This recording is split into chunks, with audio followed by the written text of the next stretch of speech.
18th December 2022, the day football made the world come to a standstill. Argentina versus France, a night where one man backed by millions stood on the brink of destiny, about to finally fulfill a legacy. But standing in his way was the future of the sport, determined to make history now. Lionel Messi. For him and Argentina, this final had been 36 years in the making. Champion of Europe, champion of South America, winning the World Cup was the only thing left for Messi. But it was never going to be easy, because Messi knew more than anyone else what defeat at that stage felt like. The pain from 2014 still lingered. This time though, Messi's Argentina was different. They had a team, a system, built with players who idolized him. But even with that, they knew it would be a battle in Lusail. Switch the focus to the other side of the tape, and in Kylian Mbappé. He'd gone from the best young player of the tournament in 2018 to the leader of this French team in 2022. He stood on a mission. The youngest ever World Cup winning captain is Daniel Passarella at 25 years and 30 days with Argentina in 1978. Mbappe hadn't clocked 24 yet.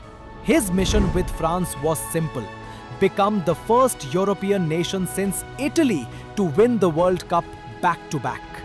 The scene was incredible. It wasn't just a final. Both teams knew it was going to be a war. The ultimate showdown.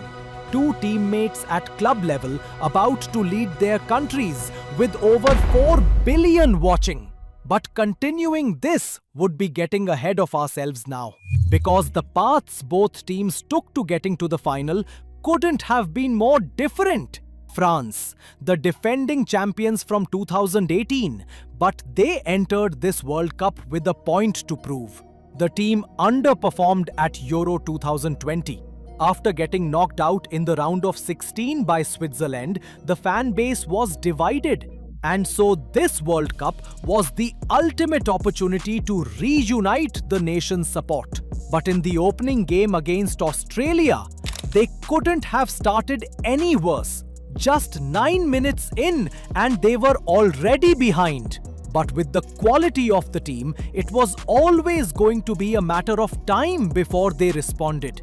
After Rabiot pulled Les Bleus level, they hit another gear and didn't look back. Olivier Giroud popped a brace on either side of Kylian Mbappe's goal to seal a 4-1 win for France. The perfect start.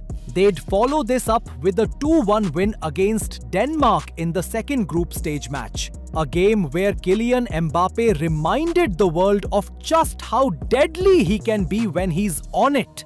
Despite losing to Tunisia in the final group stage match, 6 points from a possible 9 were enough for France to top the group. Job done. But on the other hand, it wasn't easy for the Albiceleste. In fact, just from the opening day, Argentina was in danger.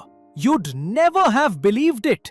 Coming into their opening game against Saudi Arabia, Argentina weren't just the favorites. No one gave the Saudis a chance. Messi and Argentina had been on a 36-game unbeaten run that stretched back to July 2019. And just 10 minutes into the opener, Messi gave the fans enough reason to believe that run would hit 37. Argentina continued to boss the game, but their theme became missed chances. Still, you just felt like they'd have enough quality to at least get over the line and seal the win. Only thing is, the Saudis had a plan of their own. Goals from Saleh Al-Shehri and Salim Al-Dosari in 5 minutes flipped the game on its head. And that's how it ended. Argentina lost its tournament opener to Saudi Arabia. At that point, Argentina became the stuff of memes. Oh wow, I deserve some accolades. Accolades. Excuse me, where is Messi? Where is Messi? Where is Messi? They were getting laughed at. But even worse, Their qualification from the group had already taken a big hit. The next game against Mexico had now become a must-win for the team.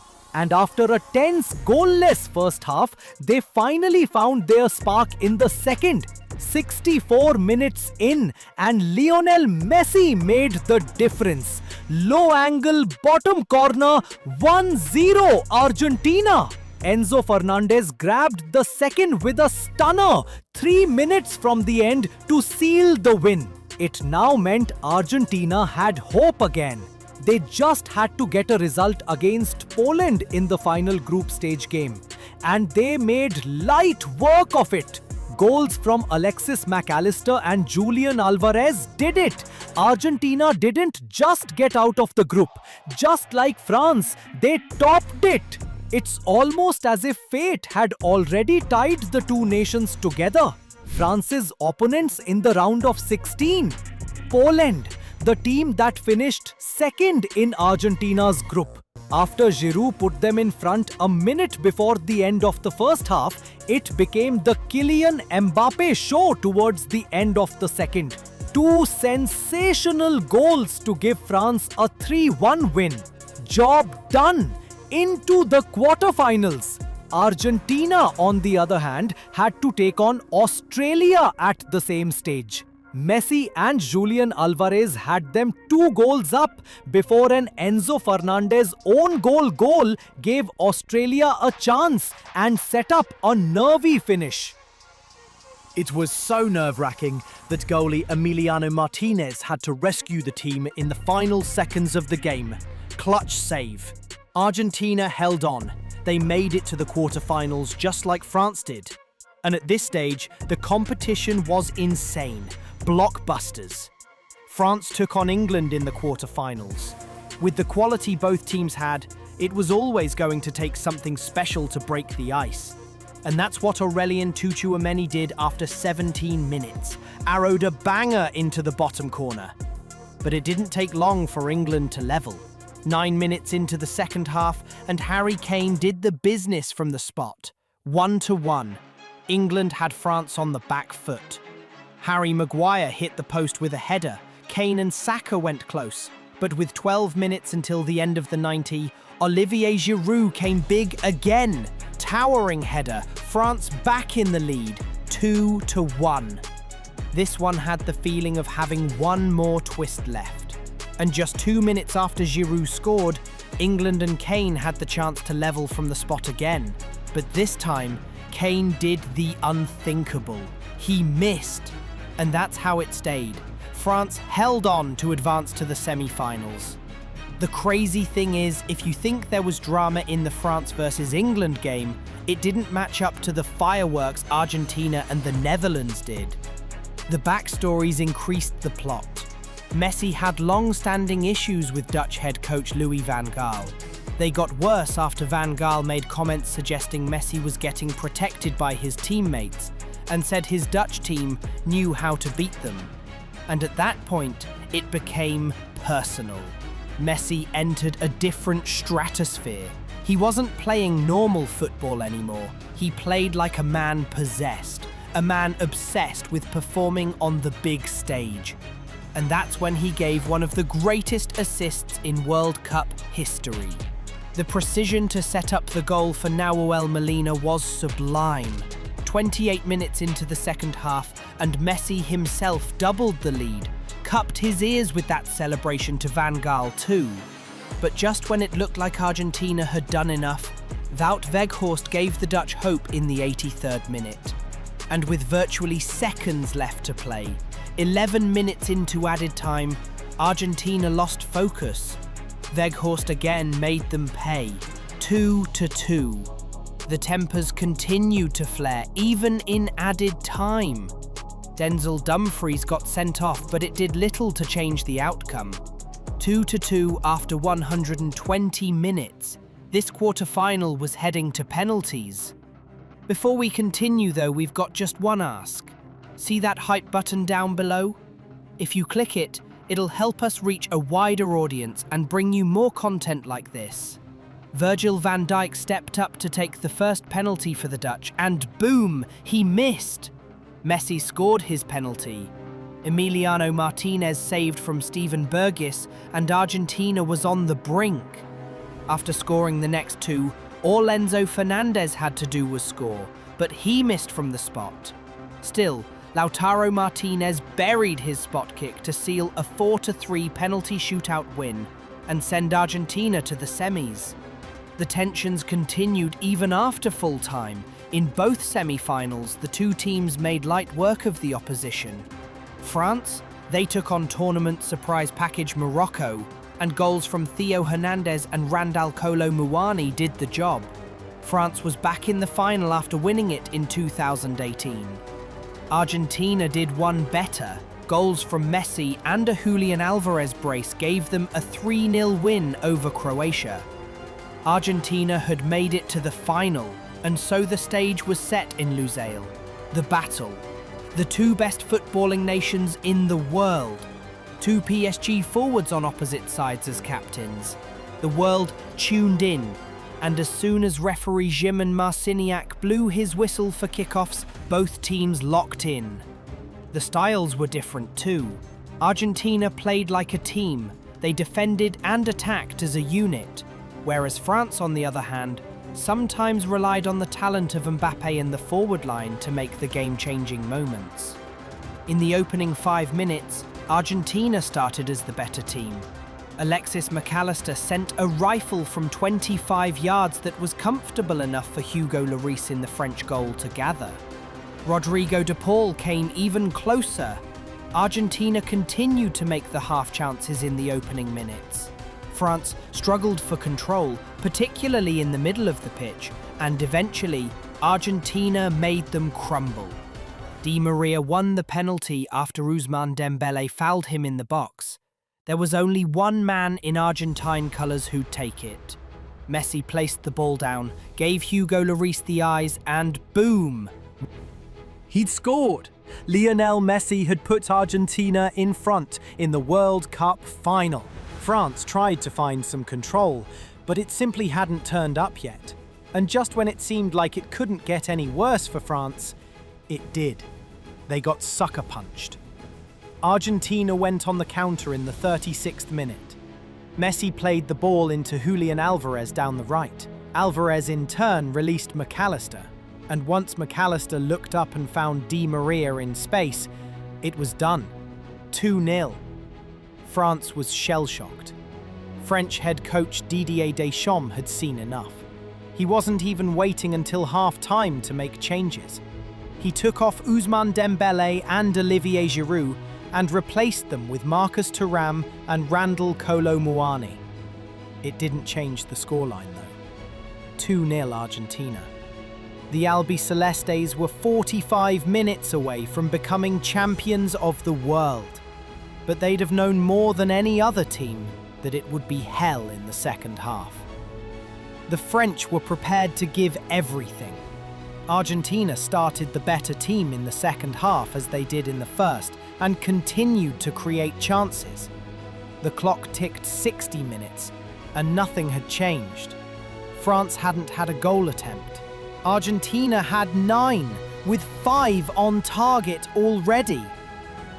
10 minutes after, and Didier Deschamps made changes again. He was getting desperate. He took off Antoine Griezmann and Theo Hernandez, brought on Kingsley Coman and Eduardo Camavinga. Argentina was still holding on, but just as the clock was about to tick 80, France, out of nowhere, got a lifeline. Randal Kolo Muani got goal side of Nicolas Otamendi in the box. Penalty to France.